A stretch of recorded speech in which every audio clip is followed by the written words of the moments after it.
What's up, everybody, and welcome back to the Oak Tree Football channel. So earlier today I did a video where I predicted every team's record for the 2020 to 21 season, but I said I would still be doing this where I go through every NFL team, talking about their schedule, their team, the roster, and a prediction for them this season. So that's what I'm doing, and today I'm doing it with the Tampa Bay Buccaneers. The Buccaneers haven't won the Super Bowl in a long time, and they haven't had that much success either. But this offseason, they made some big moves, like bringing in Tom Brady and Rob Gronkowski. And there's a lot of hype around the Buccaneers if they can make the playoffs this season, and if they can be a really good team, and if they can even make the Super Bowl. And there are a lot of new Buccaneers fans. Their coach, Bruce Arians, they got a few years ago, or they got last year, and he is trying to take Tom Brady back to the Super Bowl with the rest of the Buccaneers. So first, let's take a look at their draft class. In the first round, they took Tristan Wirfs, the offensive tackle from Iowa. This was a really good pick in my opinion. Wirfs was one of the best offensive tackles in the draft, and they were able to get him at pick number 13, and they really need to protect Tom Brady. So I think that was an easy pick for them. Second round, they took Antoine Winfield. Antoine Winfield Jr. This was a really good pick. Winfield is a great safety out of Minnesota. He had like 7 interceptions last year. He's one of the best safeties in the draft, and he is a bit undersized, but I think Winfield will probably be a starter for them. He'll probably be a great player. In the third round, they took Keyshawn Vaughn, the running back out of Vanderbilt. I think he's a very good running back.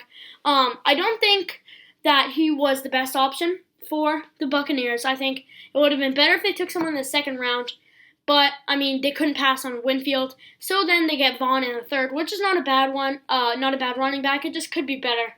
Then they did have a fourth round pick, and in the fifth round they took Tyler Johnson. In my opinion, this was one of the best picks of the draft. Tyler Johnson was really, really good for Minnesota, and the Bucs were able to get him in the fifth round, which is a steal. Fantastic pick by the Bucs. They had some really, really good picks in this draft, and then for the rest of the draft, they took Khalil Davis, Raymond Calais, and Chappelle Russell. So now we're going to take a look at the roster. And at the quarterback position, they, of course, have Tom Brady. Tom Brady did not have a great season last year, but he is still the greatest of all time, as most people would call him.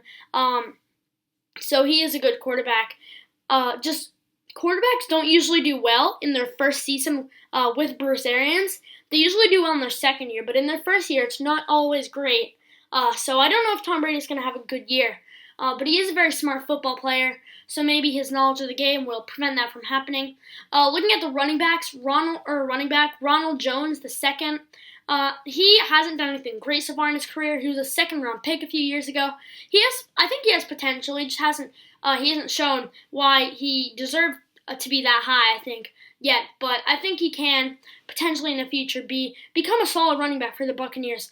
At the wide receiver position, they have some great wide receivers: Mike Evans, Chris Godwin, and then I decided to put Tyler Johnson in. I think he will be the third wide receiver. Mike Evans has never gone under 1,000 receiving yards. Just that alone tells how good of a receiver he is. Unbelievable. He has been his whole career with the Buccaneers. Great hands, just a great receiver overall. And then Chris Godwin is younger. Didn't have the best rookie season, but since that, he has become one of the best receivers in the NFL. One of the best receiver duos right there. Mike Evans and Chris Godwin. And then Tyler Johnson. I do think Tyler Johnson will, if not be the starter, he'll get some good playing time because he's actually a really, really good receiver. And I think Bruce Arians might like to have him on the field a lot. Looking at the tight ends, one of the best tight end pairs in the NFL, Rob Gronkowski and O.J. Howard. O.J. Howard could get traded soon. They also have Cameron Brate. So O.J. Howard could get traded soon. There has been rumors about that since they got Gronkowski.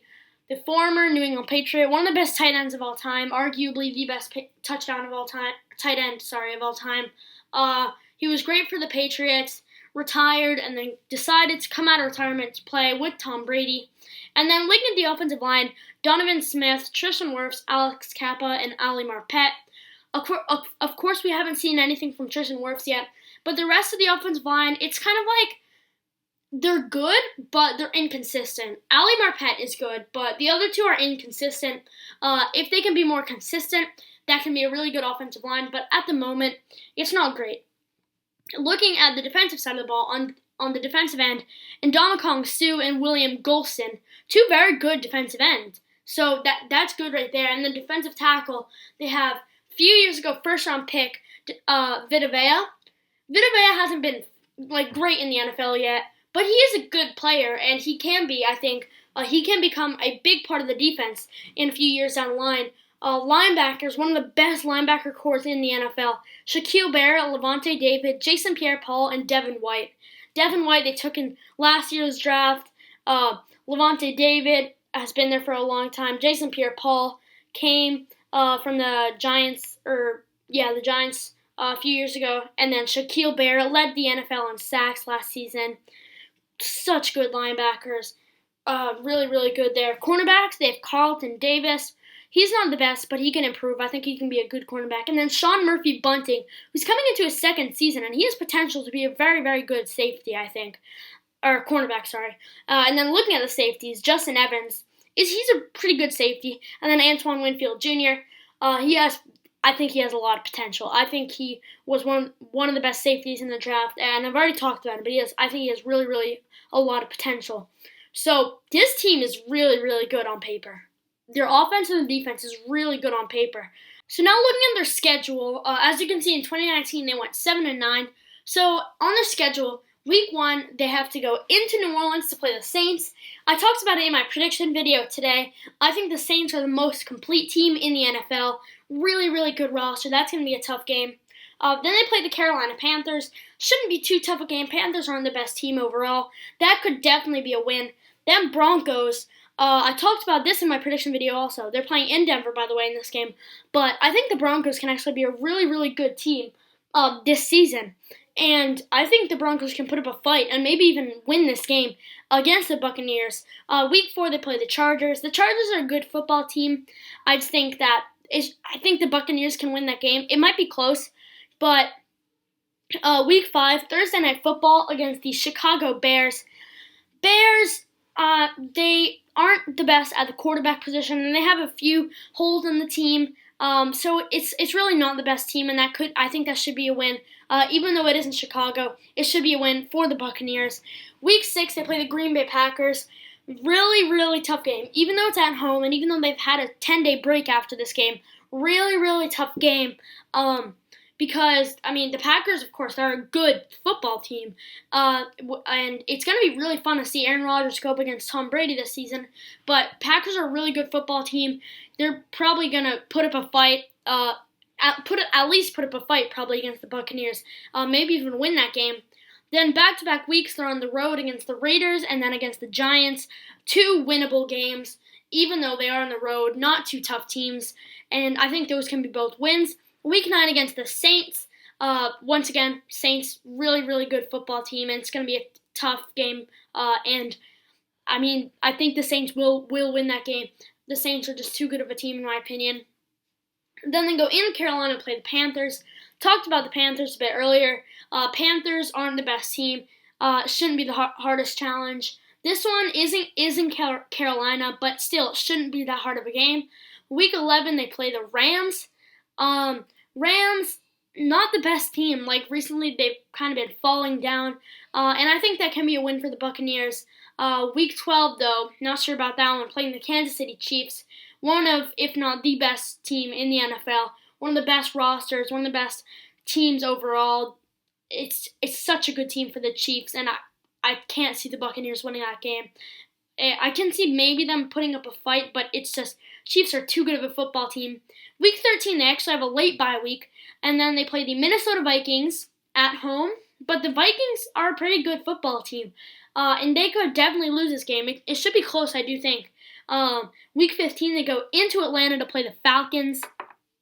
Falcons aren't the best team. Well, they're an okay team. They've definitely improved. Kind of a tough place to play, but it still should be a win, I think, for the Buccaneers. Week 16, they go to Detroit to play the Detroit Lions.